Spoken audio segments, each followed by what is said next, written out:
చదువు అన్నది చదివినది మనసులోకి వెడుతుంది. శరీరము మనసు అని రెండు ఉంటాయి. ఈ రెండిటిలో శరీరము అందరికీ కనపడుతుంది. ఇప్పుడు నేనున్నాను, నా శరీరం మీ అందరికీ కనపడుతుంది. నా తల, నా కళ్ళు, నా ముక్కు, నా చెవులు, నా నోరు, నా తల అన్నీ కనపడతాయి. కానీ మనసు చూపించమంటే చూపించడం సాధ్యం కాదు. కానీ మనసు గొప్పదా, శరీరం గొప్పదా అంటే శరీరం కన్నా నిజానికి మనస్సు గొప్పది. ఎందుకనంటే ఒక్కొక్కసారి మనసు చాలా శక్తివంతమై చాలా బలంగా ఉందనుకోండి, అటువంటి వ్యక్తి శరీరం సహకరించకపోయినా, శరీరానికి ఖేదమున్నా, శరీరము నీరసపడిపోయినా ఆయన మాత్రం తాను చేసే కార్యాన్ని ఆపడం. నేను ఒక ఉదాహరణ చెప్పాలి అంటే, మనకి ఆంధ్ర విశ్వవిద్యాలయానికి వైస్ ఛాన్సలర్ చేశారు ప్రొఫెసర్ శ్రీనివాస అయ్యంగార్ అని.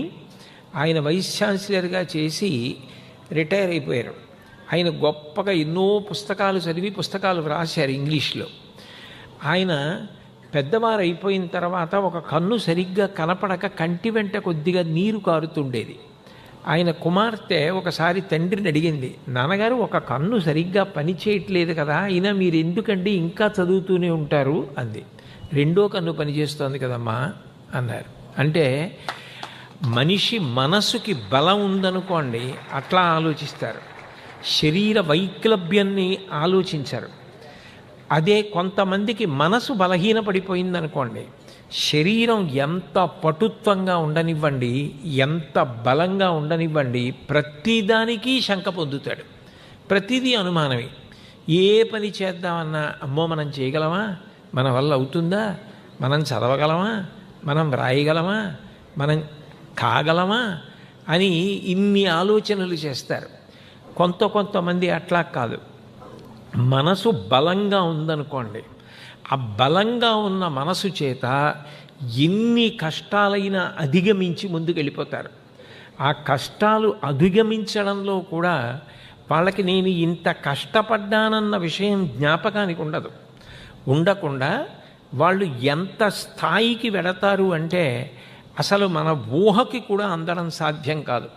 మీలో చాలామంది ఎంఎస్ సుబ్బలక్ష్మి గారి జీవిత చరిత్ర చదివి ఉంటారు. ఎంఎస్ సుబ్బలక్ష్మి గారిది ఒక విచిత్రమైనటువంటి జీవితం. ఎంఎస్ అంటే మధురై షణ్ముగవడివు సుబ్బలక్ష్మి. మధురై ఆమె ఉన్నటువంటి ప్రదేశం. ఆవిడ మధురై మీనాక్షి దేవాలయం దగ్గర పుట్టారు. ఇప్పటికీ మీరు మధురై వెడితే ఆ మధురైలో ఒక రాజద్వారానికి ఎదురుగుండా ఉన్నటువంటి చిన్న సందులోకి వెళ్ళి ఎంఎస్ సుబ్బలక్ష్మి గారు నివాసం ఉన్నటువంటి ఇల్లు చూపించండి అని అడిగితే చూపిస్తారు. మీరు ఎప్పుడైనా మధురై వెడితే చూడండి పిల్లలు. ఎంఎస్ సుబ్బలక్ష్మి గారు పుట్టినటువంటి ఇల్లు ఇప్పుడు ప్రైవేట్ యాజమాన్యంలో ఉంది. కానీ మేము చూస్తామని అడిగితే వాళ్ళు చూపిస్తారు. చాలా చిన్న ఇల్లు. అంత చిన్న ఇంట్లో పుట్టారు. షణ్ముగ వడివు ఆవిడ తల్లిగారి పేరు. ఆ సంప్రదాయంలో వాళ్ళు పుట్టినటువంటి కుటుంబాలలో తల్లిగారి పేరు కలుపుకుంటారు. అందుకని మధురై షణ్ముగవడివు సుబ్బలక్ష్మి. ఆవిడకి ఆ పేరు ఎట్లా పెట్టారో తెలియదు, కానీ ఒక వ్యాఖ్యాత ఆవిడ పేరు గురించి ఒక అద్భుతమైన మాట చెప్పాడు. ఆవిడ పుట్టుక చేత సరస్వతీదేవి, శాపవశాత్తు గంధర్వకాంత భూమి మీద పుట్టిందా అన్నట్టుగా ఒక యోగి ఆ మాటే అన్నాడు ఆవిడ్ని చిన్నప్పుడు. ఆవిడ పుట్టుకతో సరస్వతి. ఆవిడ పేరులోనే లక్ష్మీదేవి ఉంది, ఎంఎస్ సుబ్బలక్ష్మి. ఆవిడ భర్త గారి పేరు సదాశివం, అందుకని ఆవిడ పార్వతీదేవి. ఆవిడ పెట్టినంత దానాలు, ఆవిడ పెట్టినంత డబ్బు, ఆవిడ చేసినన్ని ఉపకారాలు బహు తక్కువ మంది చేస్తారు. ఆవిడ ఒక పాట కచేరీకి వస్తే లక్షలు ఇచ్చినటువంటి రోజుల్లో మీరు ఆవిడ జీవిత చరిత్ర చదివితే ఆశ్చర్యపోతారు. ఆవిడ అమెరికా సంయుక్త రాష్ట్రాల్లో పర్యటించడానికి బయలుదేరుతున్నప్పుడు ఆవిడ నివాసం ఉన్న ఇల్లు వేలం వేసేశారు. కల్కి భవన్ అని ఆవిడ ఉన్న ఇల్లు వేలం వేసేసి తీసేసుకున్నారు. పెద్ద బంగళా. ఆ బంగళాకి జవహర్లాల్ నెహ్రూ గారు లాంటి వ్యక్తులు కూడా వచ్చారు ఆవిడ సంగీతం వినడానికి. ఆర్థికంగా కష్టాలు వచ్చి ఆవిడ భర్త సదాశివం గారికి ఆ భవనాన్నంతటినీ వేలం వేసేసి కొనుక్కుని ఎవరో తీసేసుకున్నారు. ఆవిడ అందులో కొన్ని దశాబ్దాలు సంగీత సాధన చేశారు, పూజ చేసుకున్నారు. ఆ ఇంటి వంక చాలా భారంగా చూసి, ఇక నేను మళ్ళీ భారతదేశం వచ్చినప్పుడు ఈ ఇంట్లోకి రాను, ఈ ఇల్లు అన్యాక్రాంతం అయిపోయింది, ఇతరులు తీసేసుకున్నారు అని భార హృదయంతో ఆవిడ చెన్నైలో, అప్పుడు మెడ్రాస్ అనేవారు, ఆ ఇంట్లోంచి బయటికి వెళ్ళిపోయి విమానాశ్రయానికి వెళ్ళి విమానం ఎక్కి అమెరికా వెళ్ళారు. ఆవిడ అక్కడ కొన్ని పదుల సంఖ్యలో కచేరీలు చేశారు. ప్రతి చోట కనక వర్షం కురిసింది. ఆవిడ ఆ రోజుల్లో సంపాదించిన డబ్బు ఇప్పటి లెక్కల్లో అయితే కొన్ని కోట్లు. ఆవిడ ఆ సంపాదన అంతా సంపాదించినప్పుడు, అన్ని కచేరీలు చేసినప్పుడు, ఆవిడ నేను తిరిగి భారతదేశం వెడితే మెద్రాస్ ఎయిర్పోర్ట్లో దిగితే నేను వెళ్ళడానికి నాకు ఇల్లు లేదు అన్న విషయాన్ని ఆవిడకి జ్ఞాపకంలో పెట్టుకోలేదు. ఆవిడ సంపాదించిన డబ్బంతా, ఏ వేదిక మీద కూర్చుని డబ్బు సంపాదించారో ఆ డబ్బును అంతటినీ కూడా అనేక సంస్థలకి, వృద్ధాశ్రమాలకి, విద్యా దానం చేసేటటువంటి సంస్థలకి, దేవాలయాలకి దానం చేసేసి ఆవిడ అట్నుంచి విమానంలో వచ్చి మెద్రాసు నగరంలో విమానం దిగారు. భార్య భర్త బయటికి వచ్చి నిలబడ్డారు. అంత అంతర్జాతీయ ప్రతిష్ట సంపాదించుకున్న వ్యక్తి వెళ్ళడానికి ఇల్లు లేదు. అటువంటప్పుడు ఆవిడ విమానం బయట, ఆ విమానాశ్రయం బయట నిలబడి ఎక్కడికి వెళ్ళాలి అని ఆలోచిస్తుంటే ఆవిడ సమీప బంధువు ఒకరు చూసి, అయ్యయ్యో ఇంత గొప్ప తల్లి ఇట్లా ఉండిపోయిందా అని మా ఇంటికి రమ్మని తీసుకెళ్ళారు. తరువాతి కాలంలో ఆవిడ స్థితిని చూసి తిరుమల తిరుపతి దేవస్థానం వారు అన్నమాచార్య కీర్తనలో ఆవిడతో పాడించి ఆవిడికి కొంత రాయల్టీ కూడా ఇచ్చి ఆర్థికంగా ఆవిడికి పరిపుష్టి కలుగజేశారు. చేస్తే ఆవిడ తర్వాత మళ్ళీ వేరే చిన్న ఇల్లు కొనుక్కున్నారు. నేను ఎందుకు చెప్తున్నానంటే, ఆవిడ పుట్టినప్పుడు నిజానికి ఎన్ని కష్టాలు పడ్డారో మీరు ఎంఎస్ సుబ్బలక్ష్మి గారి జీవిత చరిత్ర చదువుతుంటే నిజంగా కళ్ళమ్మ నీళ్ళు వస్తాయి.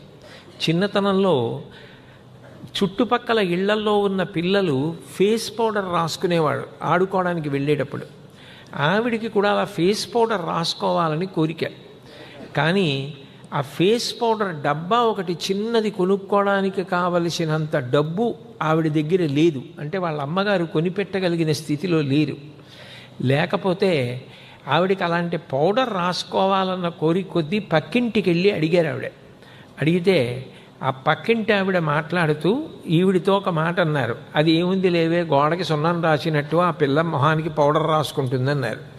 ఓహో, గోడ సున్నమే రాసుకుంటుంది, ఇలా ఉందనుకుంది ఎంఎస్ సుబ్బలక్ష్మి గారి చిన్నపిల్ల, తెలీదు. ఆ దువ్వెన్న పెట్టి తలకాయ దువ్వుకుని గోడకున్న సున్నాన్ని దువ్వెన్న పెట్టి గోకి చిన్న పళ్ళెంలోకి పట్టి ఆ సున్నం ముఖానికి రాసుకున్నారు. వాళ్ళ అమ్మగారికి అనుమానం వచ్చి రోజు ఇది బాగా తెల్లగా కనపడుతోంది, ఏదో రాసుకుంటోందని ఒకరోజు ఏం చేస్తోందని చూశారు. దువ్వెన్న పెట్టి గోకుతోంది గోడకున్న సున్నాన్ని సుబ్బలక్ష్మి గారు. ఇది కానీ ఇంటి యజమాని చూశాడంటే ఇల్లు ఖాళీ చేయించేస్తాడని వచ్చి సుబ్బలక్ష్మి గారిని కొడితే పాపం ఆ సున్నం రాసుకోవడం కూడా మానేసింది ఆవిడ.